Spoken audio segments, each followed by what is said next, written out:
Anjing bernama Lassie ini menunggu tuan kecil di gerbang sekolah setiap hari. Lassie sangat setia kepada tuannya.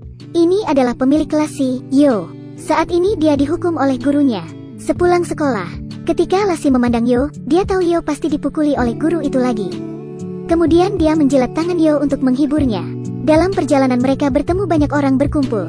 Yo menemukan ibunya dan bertanya apa yang terjadi. Ternyata tambang batubara tempat ayah Yo bekerja sudah tutup. Keluarga Yo saat ini tidak tahu lagi harus makan apa. Malam harinya ibu dan ayah Yo mengkhawatirkan keuangan mereka. Tapi Yo belum memahami masalah ini. Dan karena masalah inilah, Lassie terpisah dari Yo. Sepulang sekolah, Yo mendapati Lassie tidak menunggunya. Yo pikir Lassie mengalami kecelakaan dan bergegas pulang. Tapi ibunya memberitahu bahwa Lassie telah dijual. Anda tidak tahu betapa setianya seekor anjing. Siapa yang sudah membantu manusia sejak lama? Siapa lagi kalau bukan anjing? Lassie meninggalkan rumah dengan sangat sedih. Pemilik barunya adalah seorang menteri. Ia adalah orang kaya. Dia dan cucunya sangat menyukai anjing.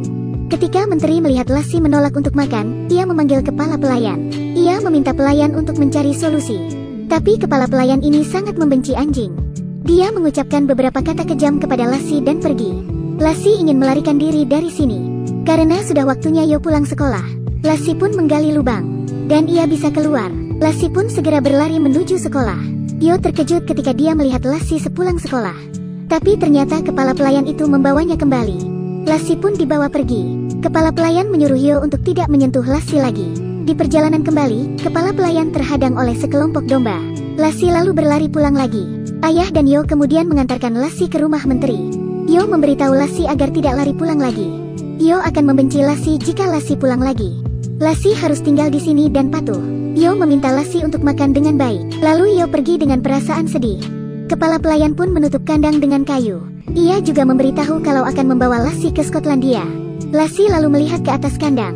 Kepala pelayan juga melihatnya dan berpikir Lassie tidak akan melompatinya. Tidak mungkin Lassie melompat keluar. Lassie pun mondar-mandir. Kemudian ia mundur untuk ancang-ancang dan melompat. Kepala pelayan tidak menyangka Lassie bisa keluar. Lalu ia pergi ke rumah Yo dengan rasa marah. Tapi ia tidak bisa menemukan Lassie. Kepala pelayan memberitahu mereka bahwa besok menteri akan membawa Lassie ke Skotlandia. Jadi ia meminta Lassie segera ditemukan. Ayah kemudian menemukan Yo dan Lassie. Ayah memberitahu Yo kalau Lassie bukan miliknya lagi. Karena Lassie sudah dijual. Jadi Yo harus merelakan Lassie. Yo pun hanya bisa menuruti perkataan ayah. Hari berikutnya, keluarga menteri membawa Lassie ke kereta. Setelah beberapa hari mereka melintasi jarak 1200 km. Dan sampai ke Skotlandia. Rumah besar itu terlihat sangat mewah. Lassie juga menerima perlakuan terbaik di sini. Menteri pun memberikan pasangan untuk Lassie. Tapi Lassie sepertinya tidak tertarik sama sekali. Ia hanya ingin bersama tuan kecilnya Yo. Menteri menyuruh kepala pelayan untuk memperlakukan Lassie dengan baik, agar Lassie secara bertahap menjadi akrab dengan kehidupan di sini. Tapi kepala pelayan merasa marah terhadap Lassie. Jadi dia mencari kesempatan untuk membawa Lassie ke tempat sepi. Kemudian ia melepaskan ikat pinggang. Kepala pelayan pun memukuli Lassie. Lassie pun meronta hingga talinya lepas. Melihat hal itu, Lassie berbalik dan langsung berlari. Kepala pelayan mengejar sambil menarik celananya. Tapi celananya lepas. Ia pun semakin marah. Kebetulan menteri dan cucunya pulang. Kepala pelayan berteriak untuk tidak membuka gerbang. Tapi gadis itu berpura-pura tidak mendengar. Cila pun membuka gerbang itu. Lassie menggonggong seolah dia mengucapkan terima kasih. Lassie pun segera pergi. Menteri turun dari mobil dan melihat sabuk di tangan kepala pelayan. Ia tahu bahwa dia pasti telah memukul Lassie. Menteri kemudian mengatakan bahwa tidak ada yang boleh memukul anjing miliknya. Kepala pelayan pun dipecat. Yo belum makan selama beberapa hari karena dia merindukan Lassie. Tidak peduli bagaimanapun ibu membujuknya. Yo tidak peduli. Lassie berlari sendirian. Hingga saat ini turun hujan. Lassie harus menemukan tempat beristirahat. Keesokan harinya Lassie melanjutkan perjalanan. Ketika berlari di jalan, Lassie hampir tertabrak mobil. Untungnya, Lassie menunduk di bawah mobil itu. Setelah itu, anjing ini harus melintasi jarak 1200 km untuk menemukan pemiliknya. Tidak peduli seberapa sulit jalannya. Tapi di dalam hatinya Yo adalah segalanya. Lassie pun merasa lapar. Ia pergi ke rumah petani dan ingin makan. Tapi pemilik rumah mengira dia akan mencuri ayam. Pria itu pun mengusir Lassie. Karena tidak menemukan makanan, Lassie hanya minum air untuk mengisi kembali energinya. Kemudian Lassie menaiki gunung ini, juga menyeberangi sungai itu. Akhirnya sampai di sebuah kota. Lassie ingin mencari sesuatu untuk dimakan. Sayangnya Lassie ditangkap oleh petugas penanganan anjing liar. Lassie ingin melawan, tapi ia tidak memiliki tenaga. Lassie pun tertangkap. Tiba di penampungan. ketika petugas ingin memasukkannya ke dalam kandang. Lassie memikirkan Yo. Lassie ingat ketika menjemput Yo dari sekolah setiap hari. Jadi ia ingin melarikan diri. Tujuan Lassie adalah hanya untuk pulang.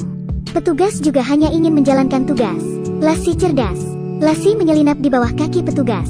Karena di kota tidak aman, Lassie harus mendaki gunung. Ini juga membuatnya kurang percaya pada manusia. Lassie kemudian bertemu dengan Rolly. Dia melihat Lassie sangat menyedihkan, jadi dia membawakan makanan. Tapi Lassie hanya menciumnya dan tidak memakannya. Karena Yo pernah mengajarinya untuk tidak memakan makanan yang ada di tanah. Rolly jadi tahu kalau Lassie bukan anjing liar. Kemudian Rolly memberikan makanan di atas piring untuk Lassie. Dengan cara itu Lassie mau memakannya. Kemudian Lassie pun mengikuti Rolly. Tentu saja Lassie tidak bisa mencuri makanan orang lain. Lassie akhirnya bekerja kepada Rolly untuk mendapat makanan. Saat mereka berkemah di hutan, dua perampok tiba-tiba datang. Mereka ingin uang yang dimiliki Rolly. Lassie ingin mengusir mereka pergi. Perampok itu pun lalu menjatuhkan Rolly ke tanah. Anjing peliharaan Rolly menggigit kaki seorang perampok itu. Perampok itu kemudian membunuh anjing itu. Lassie menyadari bahwa perampok tidak mengejarnya dan ia segera berlari kembali. Kemudian mereka berhasil mengalahkan perampok itu. Keesokan harinya Rolly mengubur anjing miliknya. Karena musim dingin akan datang, Rolly harus pulang. Sebenarnya ia tidak mau berpisah dengan Lassie, tapi dia tahu bahwa anjing ini pasti mencari pemiliknya. Lassie melanjutkan perjalanan sendirian lagi. Saat ini telah melewati musim gugur. Musim dingin telah tiba. Setelah perjalanan panjang selama lebih dari setahun, akhirnya Lassie melihat tempat yang dia kenali.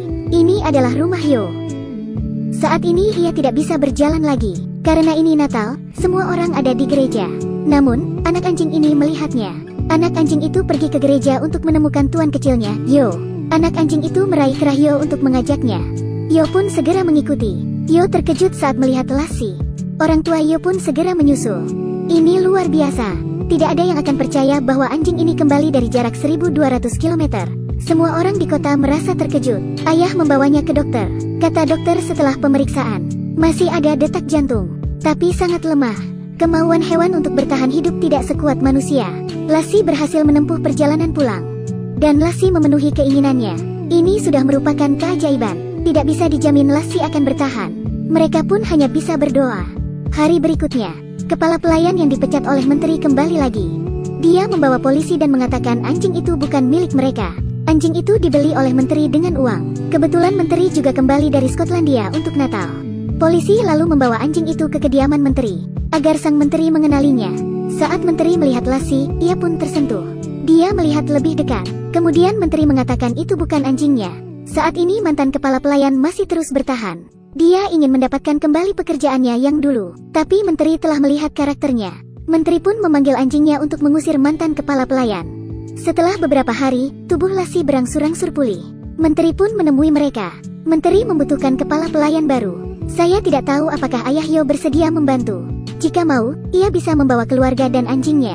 Tentu saja mereka rela dengan syarat ini. Segera setelah itu, Lassie melahirkan 7 anak anjing. Yo dan Cilla juga menjadi teman baik. Anda tidak dapat membayangkan betapa setianya seekor anjing. Seekor anjing adalah satu-satunya makhluk yang mencintaimu lebih dari kamu mencintai dirimu sendiri. Siapa yang tidak bisa menganggapmu miskin atau jelek? Siapa lagi kalau bukan anjing? Anjing itu menyerahkan takdirnya padamu. Anda harus bertanggung jawab untuk itu. Jika seekor anjing mencintaimu, dia akan mencintaimu selamanya. Tidak peduli apa yang Anda lakukan atau apa yang terjadi, anjingmu akan melindungimu tanpa meninggalkanmu. Jika Anda sayang anjing, tolong sayangi secara mendalam. Sudahi nangis terharunya. Sekarang waktunya tekan tombol like ya.